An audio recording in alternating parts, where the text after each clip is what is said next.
अब हमें different regions की एनालिसिस करनी है। एनालिसिस के लिए हमें कॉन्सेप्ट क्या है, in the analysis of the regions we consider जो हमारा इनपुट वोल्टेज है ना वो ग्रेजुअली इंक्रीज़ करेगा, ठीक है, और जो हमारा आउटपुट वोल्टेज है ना उसको हम ग्रेजुअली डिक्रीज़ कराएंगे। ठीक, हमारा लॉजिक लो होता है 0 और लॉजिक हाई होता है 5। तो जो हमारा इनपुट है ना उसको इंक्रीज़ करना है, तो वो 0 से इंक्रीज़ करेगा। इनिशियली मतलब वो 0 रहेगा, फिर वो बढ़ता बढ़ता जाएगा, बढ़ेगा बढ़ेगा बढ़ेगा बढ़ेगा बढ़ेगा। जो वी आउट है ना उसको ग्रेजुअली डिक्रीज़ करना है, मतलब वी आउट पहले सबसे हाई पे रहेगा, फिर उसको गिरना है गिरना है गिरना है गिरना है गिरना है 5 रीजन्स में, ठीक है। इनिशियल हम रीजन ए में होते हैं, तो रीजन ए में वी इन का वैल्यू क्या होगा, वी आउट का वैल्यू क्या, खुद से बोलो। इनिशियल स्टेज है रीजन ए, तो इनपुट को बढ़ना है, तो पहले तो वो 0 होगा और आउटपुट तो 5 होगा, ठीक। फिर पहुंचे हम रीजन बी में, अब इनपुट को घटना है, ठीक, सॉरी इनपुट को ग्रेजुअली बढ़ना है, तो इनपुट अब हो जाएगा 1, आउटपुट को घटना है, ये हो जाएगा 4। रीजन सी, रीजन सी जो है ना वो मिड पॉइंट है। क्या है, mid point.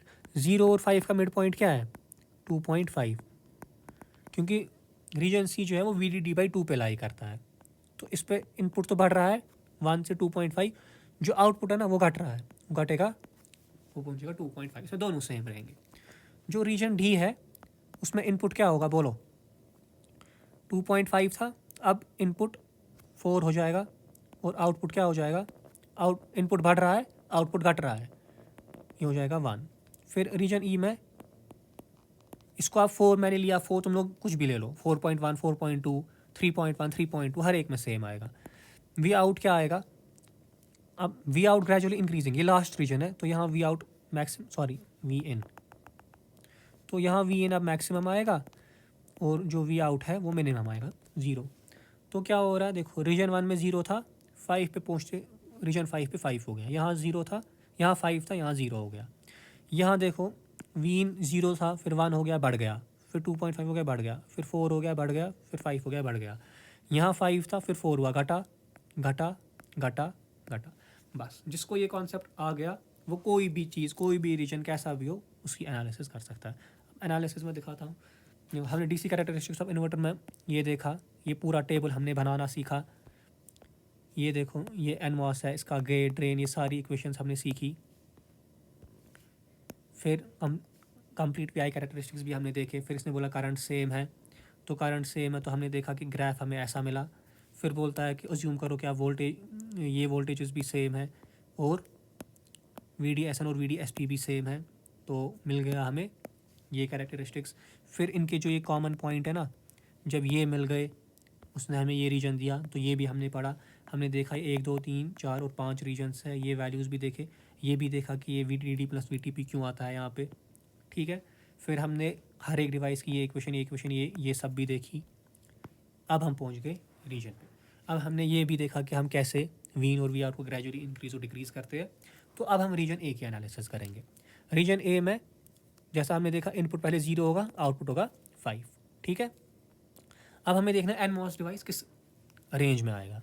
The input voltage V in is equal to, N MOS device में 0 से वी टी एन के बीच में होना चाहिए, ठीक। Since V T N is less than the threshold voltage, so N moss is always in cut off. देखो ये table में ही हमें जाना पड़ेगा क्योंकि ये टेबल सबसे इंपॉर्टेंट है। देखो वी इन अभी हम 0 दे रहे हैं और थ्रेशोल्ड वोल्टेज हमने अज्यूम किया है 1, तो थ्रेशोल्ड वोल्टेज बढ़ा है तो हम कट ऑफ रीजन में है, तो N MOS is in cut off in region A. समझिए ये टेबल कितना इंपॉर्टेंट है। तो रीजन ए में एन मॉस है कट ऑफ में। अब हम पी मॉस में जाएंगे। अब पी मॉस में हमें देखना है we know for P MOS device V G S P कितना होता है, इतना, ये हमने इससे पहले देखा। अब वी डी डी कितना है, 5 वोल्ट। वी डी डी होता है ना बैटरी, जो यहाँ वो 5 वोल्ट की हमेशा होती है। 5 वोल्ट इनपुट है यहाँ 0, ये क्या बनेगा -5 - 0 which is equal to -5 volt, ठीक। और वी टी पी है -1। चलो टेबल पे अब देखो ये बोल रहा है जो वी जी एस पी है वो आ गया -5 और वी टी पी जो है वो आ गया -1। क्या -5 -1 से बड़ा है, नहीं, -1 बढ़ा है, मतलब पीमॉस कट ऑफ में नहीं है, मतलब पीमॉस तो ऑन है। अब या तो वो लीनियर होगा या तो वो सैचुरेशन होगा। तो वो हमें कैसे पता चलेगा लीनियर है कि सैचुरेशन है? वो हमें इससे पता चलेगी, इस वाले टेबल से। मतलब हमें ओवरड्राइव वोल्टेज भी निकालना है और हमें VDS निकालना है, तो तभी जाके हमें पता चलेगी। ठीक, this means PMOS is on. Now we need to determine the region of operation. उसके लिए हमें क्या चाहिए? V ओवरड्राइव चाहिए और VDSP चाहिए। तो VDSP किसके बराबर होता है PMOS में? Minus VDD minus V out. तो माइनस VDD होता है 5, V आउट क्या है इसमें 5। क्यों है 5? क्योंकि रीजन ए में 0 और 5 होता है। ठीक, लिया 0 और 5, तो VDSP आ गया 0। फिर ओवर ड्राइव वोल्टेज होता है VGS माइनस VTP।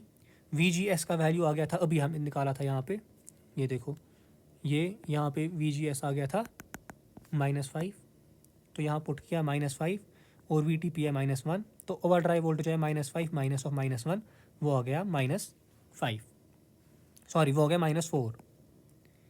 ठीक, अब VDSP आ गया 0 और V ओवर ड्राइव आ गया -5। कौन सा बढ़ा है? VDSP बढ़ा है। PMOS में अगर VDSP बढ़ा है तो हम किस रीजन में होंगे? अगर ओवर ड्राइव वोल्टेज से बढ़ा है तो हम लीनियर रीजन में होंगे। ठीक, देखते हैं। This means the PMOS is operating in non saturation region. Non saturation को ही हम लीनियर बोलते हैं। ठीक है, अब हमें इक्विवेलेंट सर्किट बनाना है। देखो, ये हमारा PMOS है, ये हमारा NMOS है। NMOS आ गया कट ऑफ में, मतलब ये ऑफ है, तो यहाँ ओपन सर्किट आएगा। ये आ गया लीनियर में, लीनियर को हम रिप्रेजेंट करते हैं एक रेजिस्टर से, फिर यहाँ पे कट ऑफ है, तो ये हो गया VDD। तो ये आएगा हमारा इक्विवेलेंट सर्किट, किस रीजन का? रीजन ए का, और यहाँ पे हमारा आउटपुट होगा। ठीक, समझ गए कितना इजी था ये? बस इक्वेशंस पता है, फिर एनालिसिस करनी है। चलो अब रीजन बी, लास्ट रीजन के एनालिसिस में दिखाऊंगा। इसमें मैंने कोई और रीजन किया आगे? हाँ, इसमें मैंने बस 2 ही रीजन नोट्स में है, बाकी रीजन्स आप लोग खुद कर सकते हैं। अब V इन हो जाएगा 1, V आउट हो जाएगा 5। ठीक, चलो हम टेबल पे हम जाएंगे। V इन है 1 इज़ लेस देन 1, तो ये कंडीशन 1 इज़ लेस देन 1 नहीं है, 1 इज़ इक्वल टू 1, तो ये कंडीशन फॉल्स हो गई। मतलब अब NMOS मेरा ऑन है, 1 मत छोटा है 1 से, तो दिस कंडीशन इज़ फॉल्स। मतलब अब मेरा NMOS या तो इस रीजन में होगा या तो इस रीजन में होगा। उसके लिए मुझे क्या निकालना है? VGSP और मुझे V ओवर ड्राइव चाहिए। ओवर ड्राइव होता है VGSN माइनस VTN। तो मुझे ये सारे वैल्यूज़ कैलकुलेट करने हैं, तो चलो करते हैं। सो ये आ गया बराबर इसके, तो NMOS ऑन है। अब रीजन ऑफ ऑपरेशन चाहिए, ओवर ड्राइव वोल्टेज और VDSN कैलकुलेट करेंगे।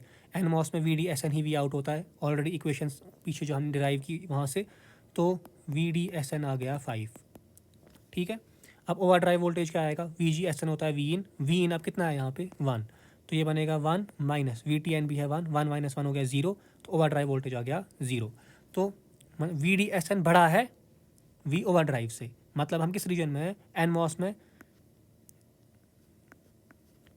ये हो गया VDSN बढ़ा है, मतलब हम यहाँ इस वाले एरिया में है, तो हम सैचुरेशन स्टेट में है। तो NMOS in region B is in saturation. तो आप चलो आप PMOS देखते हैं किस में है। तो PMOS की VGSP किसके बराबर होता है? माइनस VDD माइनस V इन।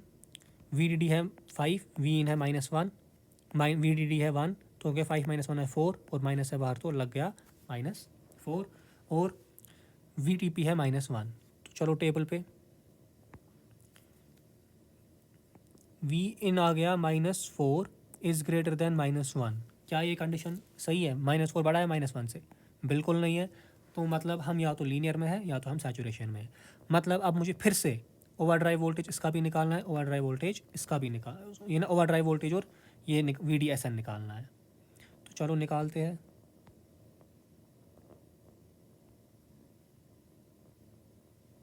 एक सेकेंड। तो हमने देखा जो PMOS डिवाइस है वो ऑन है। अब हमें रीजन ऑफ ऑपरेशन निकालना है, तो हम VDSP निकालेंगे। फार्मूला हमें VDSP की पता है, VDD तो हमेशा 5 होता है। V आउट रीजन बी में, V आउट कितना है? V आउट रीजन बी में 5 है। इसको आप V आउट को 4 भी ले सकते हो, ये अपनी मर्जी है, दोनों पे ये यहाँ ग्रेजुअली डिक्रीजिंग करना था, ये मैंने गलत किया है। तो V आउट यहाँ पे 4 है, ये बनेगा 5 माइनस 4, वो बनेगा यहाँ पे -1, ये बनेगा -1। तो overdrive voltage is VGSP minus VTP, VGSP है -4, VTP है वो आ गया -3, तो VGSP आ गया, सॉरी ये ओवरड्राइव वोल्टेज आ गया -3 और VDSN आ गया -1। तो चलो टेबल पे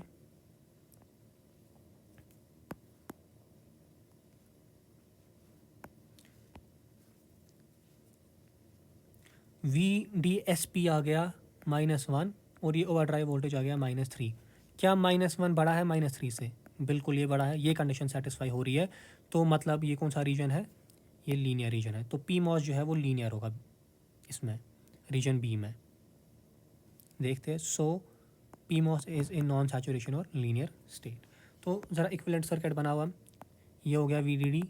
PMOS है लीनियर तो रेजिस्टर लगेगा।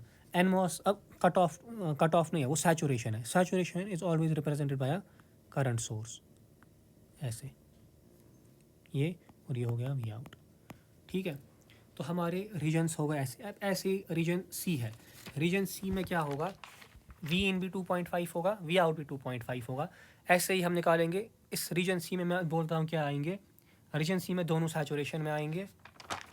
ठीक है, रीजन डी में PMOS आएगा सैचुरेशन में, NMOS आएगा लीनियर, और रीजन ई में PMOS कट ऑफ हो जाएगा और NMOS लीनियर आएगा। ठीक है, तो रीजन सी में आएंगे सैचुरेशन सैचुरेशन दोनों। रीजन डी में आएंगे, रीजन डी में PMOS आएगा सैचुरेशन में और NMOS आएगा लीनियर, और रीजन ई में PMOS हो जाएगा कट ऑफ और NMOS होगा लीनियर। ठीक है, ऐसे ये PMOS है, ये NMOS है। ठीक है, ये ऐसे ही करना है, वैल्यूज़ पुट करने हैं, आराम से ये हो जाएगा। और ये हमारा हो गया कैरेक्टरिस्टिक्स ऑफ इन्वर्टर भी ख़त्म। यहाँ तक हमारा मेजॉरिटी ऑफ द सिलेबस जो मुश्किल था वो हमारा ख़त्म हो गया। अब अगले वीडियो में हम बुक रीडिंग करेंगे, या हम पहले बीटा रेशियो पढ़ते हैं और नॉइज़ मार्जिन पढ़ते हैं, फिर हम बुक रीडिंग करेंगे।